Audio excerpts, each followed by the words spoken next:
The old haunted house attraction loomed before them, its entrance a gaping maw of rotted wood and flaking paint. Faded signs and torn posters advertising long-forgotten Halloween horrors hung askew, swaying in the wind.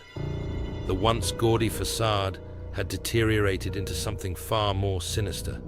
This wasn't a cheap thrill anymore, it was alive with malice. Emma stepped forward cautiously, the diary clutched tightly in her hand. Its pages had already shown them the way this far, but something felt different now.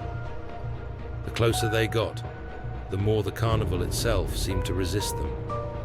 Jake, Tom, and Sophie followed close behind, their faces pale in the dim light of the flickering carnival lamps.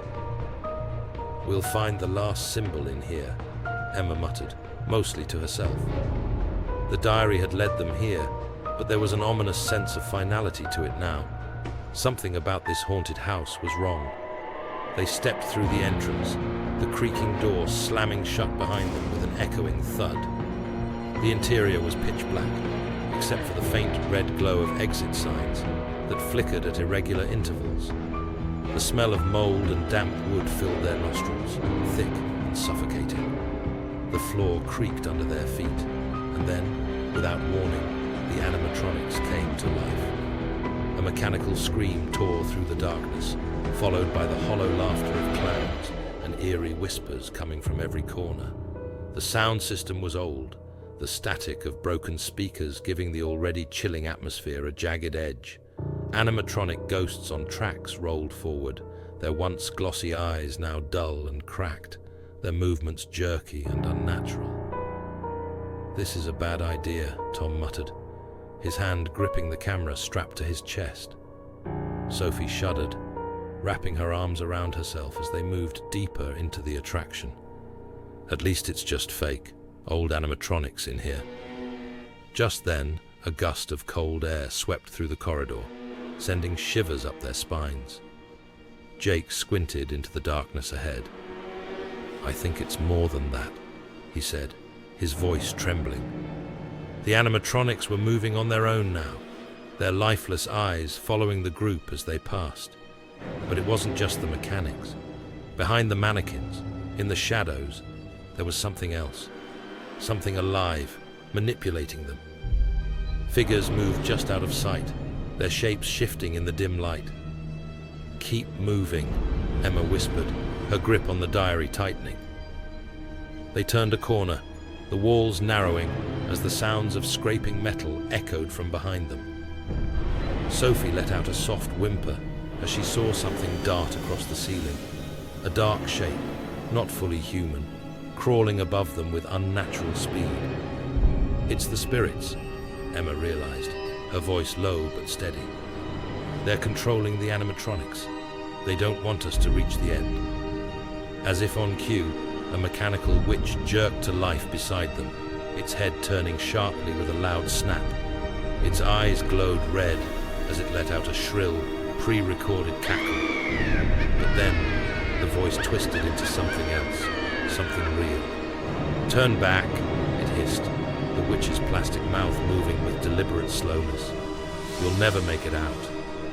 The lights flickered violently, and suddenly, they were plunged into darkness again. The air grew thick with the sound of rustling fabric and scraping metal, as if the walls themselves were closing in.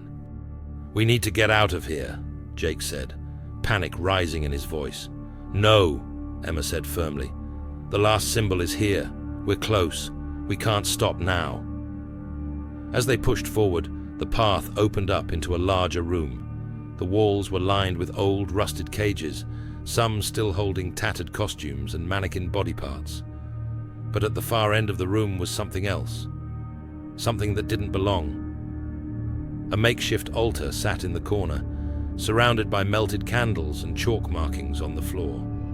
Scattered across the altar were various trinkets, old playing cards, broken mirrors, a blood-stained hammer. The symbols on the ground resembled those they had seen in the diary, but they were faded, their power seemingly dormant. "This is where it happened," Emma whispered, her voice barely audible. "A ritual. The diary trembled in her hands, and when she opened it, the pages had changed again.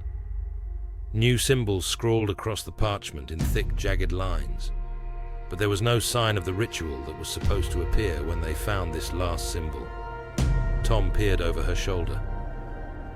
"Why isn't it showing us the ritual?" Sophie's eyes scanned the room nervously. Maybe we were wrong. Maybe our guilty friend isn't really our friend."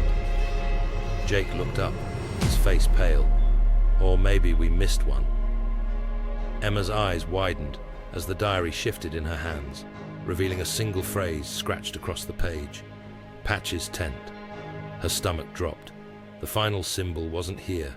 It was in Patch's lair, the place they had been trying to avoid since this nightmare began. "We have to go to Patch's tent," Emma said, her voice trembling but resolute. "That's where the last symbol is." Sophie shook her head. "No, we can't. That's suicide."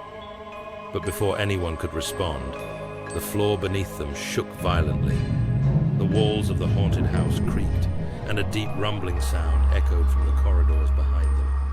The spirits controlling the attraction weren't going to let them leave easily. The lights flickered one final time, and in the dim glow of the failing bulbs, they saw shadows darting toward them. Dark, twisted figures that were no longer just manipulating the animatronics. They were coming for them. "Run!" Emma shouted, grabbing Sophie's arm and pulling her toward the exit. They sprinted down the narrow halls of the haunted house, dodging swinging props and mechanical traps as the spirits closed in behind them.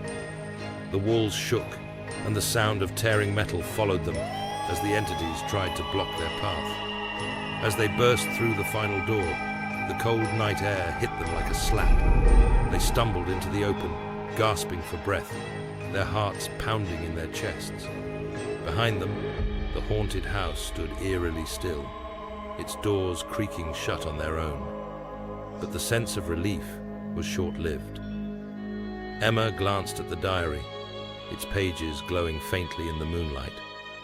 The final symbol was waiting for them in Patch's tent.